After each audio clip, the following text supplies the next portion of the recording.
الحمدللہ رب العالمین والصلاة والسلام علی سید المرسلین وعلی آلہ وصحبہ اجمعین اما بعد۔ اللہ کے نبی صلی اللہ علیہ وسلم یکم ربیع الاول 16 ستمبر 622 عیسوی کو مدینہ طیبہ کے لیے روانہ ہوئے۔ غار ثور سے اللہ کے نبی صلی اللہ علیہ وسلم رات کی تنہائی میں عبداللہ ابن اریقط کی ماہرانہ قیادت میں اللہ کے نبی صلی اللہ علیہ وسلم روانہ ہوتے ہیں اور پوری رات اور دوپہر تک چلتے رہتے ہیں، یہاں تک کہ صحیح بخاری کی روایت حضرت ابوبکر صدیق رضی اللہ تعالیٰ عنہ فرماتے ہیں کہ ہم اس وقت اترے کہ پوری رات اور آدھا دن چلنے کے بعد میں ظہر کے وقت آرام کے لیے رکے پہاڑ کے دامن میں۔ وہاں پر ہم نے اپنا فروا یعنی اپنا لباس جو اوڑھتے تھے اس کو نبی صلی اللہ علیہ وسلم کے لیے بچھا دیا۔ اللہ کے نبی صلی اللہ علیہ وسلم آرام کے لیے لیٹے اور سو گئے، اور میں نگرانی کر رہا تھا، لیکن اسی دوران دیکھتا ہوں کہ ایک چرواہا ادھر آ رہا ہے۔ میں نے اس سے پوچھا کہ اگر تمہارے پاس دودھ ہو تو میں بکری سے دودھ نکال سکتا ہوں۔ انہوں نے اجازت دیا۔ پھر میں نے نبی صلی اللہ علیہ وسلم کے برتن میں دودھ نکال کے آپ کے پاس آیا اور دیکھتا ہوں آپ سو رہے ہیں، یہاں تک کہ آپ خود جگے تو اللہ کے نبی صلی اللہ علیہ وسلم نے تناور کیا، اور اس کے بعد میں اللہ کے نبی فرماتے ہیں کہ اب چلنے کا وقت ہو گیا ہے، اور پھر ہم لوگ وہاں سے روانہ ہو گئے۔ اس کے بعد میں اللہ کے نبی صلی اللہ علیہ وسلم کی عادت شریفہ جو تھی کہ آپ آگے بیٹھتے تھے اور ابوبکر رضی اللہ تعالیٰ عنہ پیچھے بیٹھتے تھے۔ اگر کوئی سوال کرنے والا سوال کرتا تھا کہ آگے کون ہے تو ابوبکر رضی اللہ تعالیٰ عنہ بڑا لطیف جواب دیتے کہ یہ رہبر ہیں، رہنمائی کا راستہ بتلانے والے ہیں۔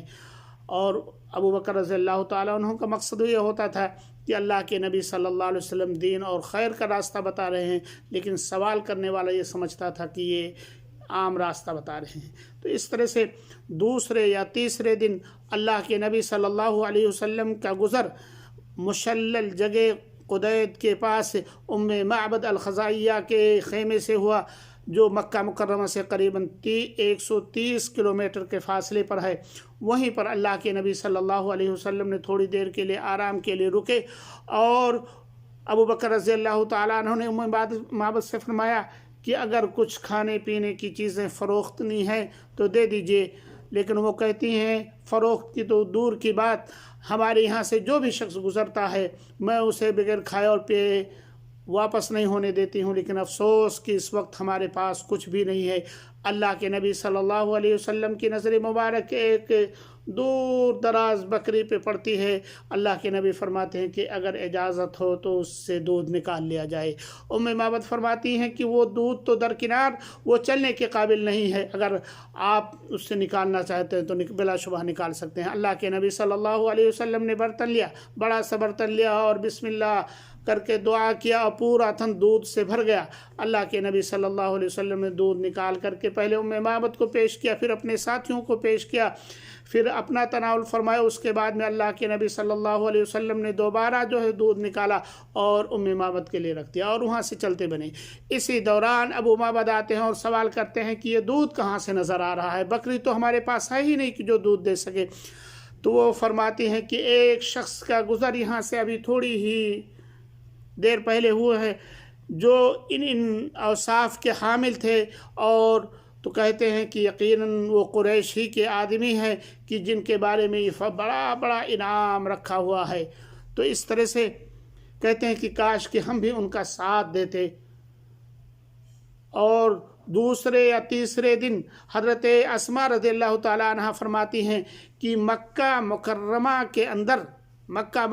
کے اندر ایک جن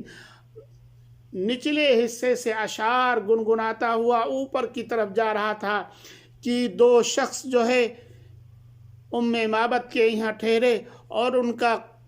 ٹھہرنا بھی مبارک ہے اور کوچ کرنا بھی مبارک ہے۔ تو اب ہم نے سمجھا کہ اللہ کے نبی صلی اللہ علیہ وسلم مدینہ طیبہ کی طرف روانہ ہیں۔ تو اس طرح سے اللہ کے نبی صلی اللہ علیہ وسلم جب ام معبد کے پاس سے گزرے، پھر وہاں سے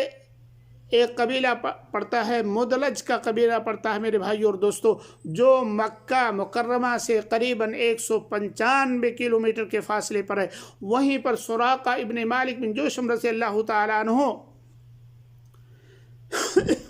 کوئی ایک شخص بتانے والا آتا ہے کہ ساحل کے پاس سے ایک وفد گزر رہا ہے اور وہ محمد صلی اللہ علیہ وسلم کا وفد معلوم ہوتا ہے، تو کہتے ہیں کہ نہیں، وہ ہم نے دیکھا ہے جو گزر رہے ہیں وہ فلاں فلاں فلاں لوگ ہیں،